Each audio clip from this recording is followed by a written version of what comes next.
What if I told you Jamaica's music scene went from mento rhythms to today's dancehall beats, faster than Usain Bolt running the 100 meters? In the 1940s, Jamaica's music scene was dominated by mento, a rhythm that got everyone's feet tapping.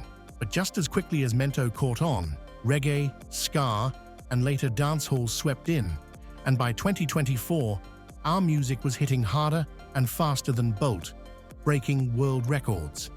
From sound systems to streaming platforms, Jamaica's music evolution has been as vibrant as the people who create it. Speaking of evolution, Rastafarianism started as a small movement in the 1940s, but it's now one of Jamaica's biggest cultural exports. Imagine how people reacted back then when they first saw dreadlocks. In 2024, Rasta culture is global. From Bob Marley's music to fashion and philosophy, Rastafarianism has gone from misunderstood to mainstream. Jamaica's history of resilience, that's something that hasn't changed. From hurricanes to hardships, we've always bounced back with a soon-come attitude and a dance party waiting on the other side of every storm.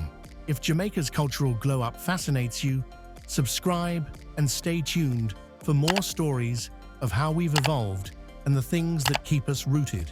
Bonus fact, in 1945, mento music was played at almost every social gathering in Jamaica, but now dancehall rules the airwaves with over 80 million listeners worldwide.